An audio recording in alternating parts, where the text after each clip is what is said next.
बिना लाग लपेट के, बिना किसी मायावी चक्र के देश और उत्तर प्रदेश की 4 सबसे बड़ी खबरों की तह तक जाने मैं राधिका राज आपके लिए लेकर आई हूं अपना खास कार्यक्रम 4 का चक्रव्यूह।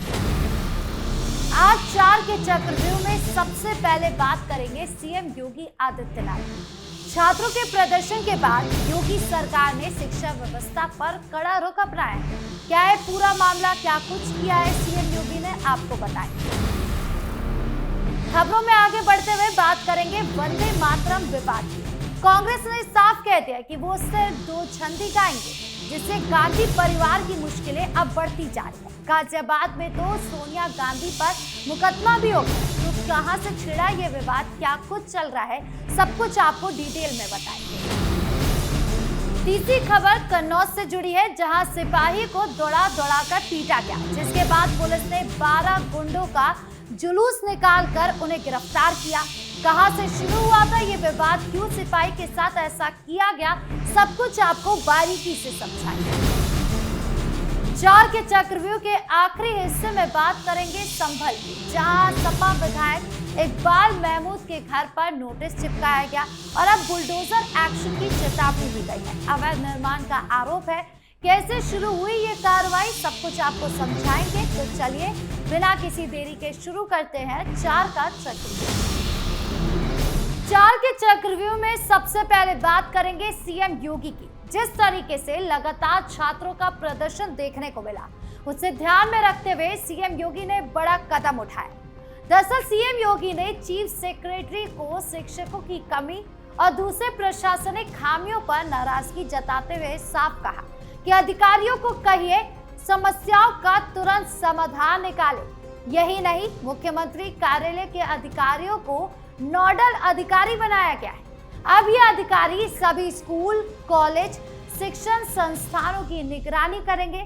मुख्यमंत्री के आदेश पर बेसिक शिक्षा, माध्यमिक शिक्षा, उच्च शिक्षा, तकनीकी शिक्षा, समाज कल्याण और श्रम विभाग के सभी संस्थानों की जांच अलग अलग अधिकारियों से करवाई जाएगी।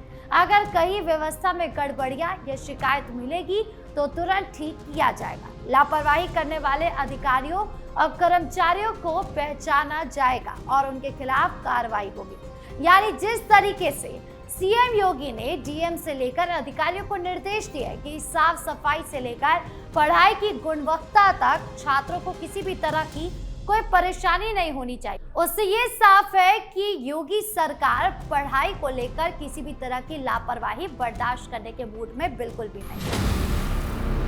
बढ़ते दूसरी बड़ी खबर की तरफ, जो वंदे मातरम से जुड़ी है। 15 अगस्त को जिस तरीके से कांग्रेस कार्यालय में वंदे मातरम का अपमान किया गया, उसकी आग अभी बुझी भी नहीं थी कि अब कांग्रेस ने नया बयान देकर आग में घी डालने का काम कर दिया है।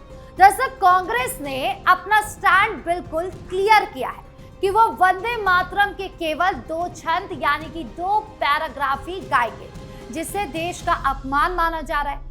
अब सवाल उठता है कि कांग्रेस केवल 2 छंदी क्यों गाती है और आगे भी गाएगी, ऐसा क्यों कह रही है?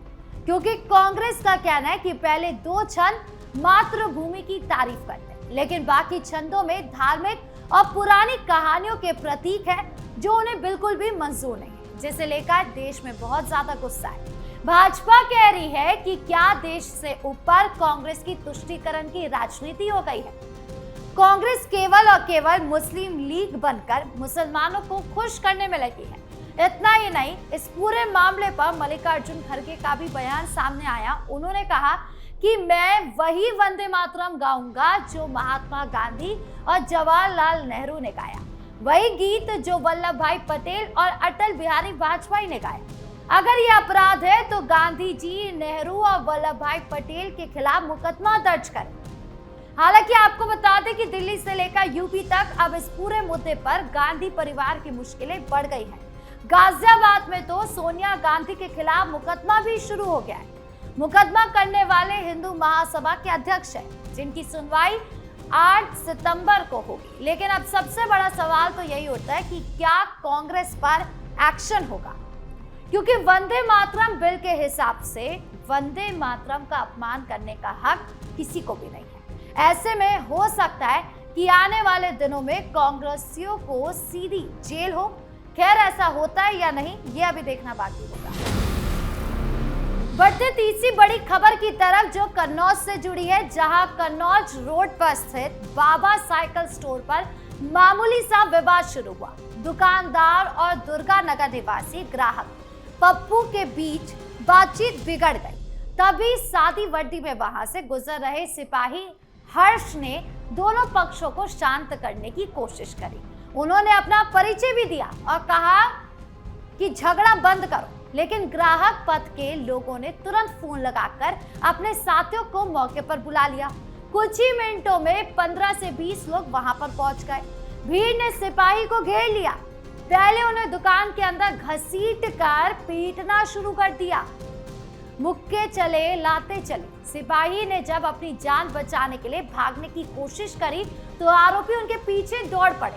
करीब 100 मीटर तक सड़क पर पीछा करते हुए मारपीट जारी रखी। इस तरह सिपाही के मुंह और नाक में गंभीर चोटें आई, खून बहने लगा। सूचना मिलते ही और सारी पुलिस जो है वो मौके पर पहुंच गई। आरोपी पुलिस को देखकर भाग निकले। पुलिस ने तुरंत सीसीटीवी फुटेज निकालना शुरू किया, जिसके बाद 12 आरोपियों को गिरफ्तार कर लिया गया। गिरफ्तारी के बाद पुलिस ने इन आरोपियों को ठठिया रोड चौराहे से पैदल जुलूस के रूप में कस्बे के प्रमुख मार्गों से गुजारा, मुन्ना होटल के पास तक ले जाकर मेडिकल परीक्षण कराया। सड़कों पर खड़े लोग इस जुलूस को देख रहे थे। कई लोग कह रहे थे कि पुलिस अब सख्ती दिखा रही है। पहले ऐसी घटनाओं पर आरोपी आसानी से बच निकलते थे, लेकिन अब सीसीटीवी और त्वरित कार्रवाई से कोई बच नहीं पाता। पुलिस का कहना है कि आरोपियों को अदालत में पेश किया जा रहा है। आगे कानूनी कार्रवाई जारी रहेगी। कन्नौज जैसे इलाके में जहां अखिलेश यादव का गढ़ माना जाता है, वहां सिपाही पर खुलेआम हमला होना, ये घटना साफ बताती है कि कानून व्यवस्था को लेकर पुलिस अब कोई नरम रवैया नहीं अपनाएगी, जो समाजवादी पार्टी की सरकार में हमेशा देखने को मिला। अब आगे क्या कुछ एक्शन होता है, यह भी देखना बाकी होगा।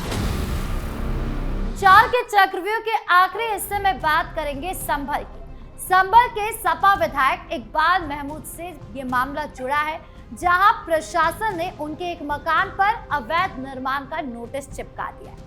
आरोप यह है कि विधायक ने बिना किसी परमिशन के और नियमों को पूरी तरीके से नजरअंदाज करते हुए मकान का निर्माण कर लिया है। यह मकान किराए पर भी दिया हुआ बताया जा रहा है। नोटिस अवर अभियंता की ओर से जारी किया गया था। इसमें साफ लिखा है कि अवैध निर्माण को गिराया जा सकता है। धारा 10 के तहत नोटिस चस्पा करने के बाद प्रशासन ने भवन निर्माण के नियमों को लेकर कार्रवाई शुरू कर दी है। पिछले साल भी इनके बाग पर बुलडोजर एक्शन हुआ था। अधिकारियों का कहना था कि विधायकों ने अपने बाग की सीमाओं में करीब 3.5 बीघा सरकारी जमीन को शामिल कर लिया था। पैमाइश के बाद उसे कब्जा मुक्त कराया गया था। संभल के रायसती थाना क्षेत्र के मंडलाई गांव में विधायक इकबाल महमूद और उनके बेटे के नाम पर बाग है। उसी बाग में सरकारी जमीन का कब्जा बताया गया था। शिकायतों के बाद प्रशासन ने कार्रवाई की थी। इकबाल महमूद संभल की सदर विधानसभा सीट के 7वीं बार विधायक है। सपा की सरकार में कैबिनेट मंत्री भी रह चुके हैं। संभल हिंसा की रिपोर्ट विधानसभा में पेश होने के बाद उनके मकान पर यह कार्रवाई चर्चा में आ गई है। लोग कह रहे हैं कि प्रशासन अब सख्ती दिखा रही है। इतना ही नहीं, पिछले साल कांवड़ियों पर आपत्तिजनक टिप्पणी को लेकर भी इन पर मुकदमा चल रहा है। हिंदू राष्ट्रीय दल के अध्यक्ष सिमरन गुप्ता ने शिकायत दर्ज कराई थी। आरोप था कि विधायक ने शिव भक्तों और कांवड़ियों को कथित रूप से गुंडा और अराजक तत्व कहकर संबोधित किया था। एमपी एमएलए कोर्ट ने ये मामला चलाया, अभी भी चल रहा है। 25 अगस्त को इसकी सुनवाई होगी। अब संभल में चर्चा ये है कि प्रशासन आगे क्या कदम उठाएगा। क्या नोटिस के बाद सच में बुलडोजर चलेगा या सिर्फ चेतावनी तक ही बात रह जाएगी? अब आगे क्या कुछ होगा ये अभी देखना बाकी होगा। तो 4 के चक्रव्यूह में आज के लिए बस इतना ही, जिसमें हमने देखा कि छात्रों के प्रदर्शन पर योगी सरकार का चाहे सख्त एक्शन हो, वंदे मातरम पर कांग्रेस का विवाद और गांधी परिवार की बढ़ती मुश्किलें हो, कन्नौज में सिपाही पर हमला करने वाले 12 गुंडों का जुलूस निकाला जाए या फिर सपा विधायक के घर पर बुलडोजर की चेतावनी हो, ये तमाम खबरें बताती है कि उत्तर प्रदेश में प्रशासन की एक्टिवनेस, कानून व्यवस्था की सख्ती, शिक्षा व्यवस्था में सुधार और राजनीतिक विवाद लगातार चर्चा में है। हर मोर्चे पर एक्टिवनेस और संवेदनशीलता बढ़ती जा रही है ताकि आम लोगों की सुरक्षा, भावना और शांति से कोई समझौता ना हो सके। आपकी इस पूरे मामले को लेकर क्या राय है, कमेंट बॉक्स में जरूर बताएं। वीडियो को लाइक करें, शेयर करें और चैनल को सब्सक्राइब करना ना भूलें। धन्यवाद।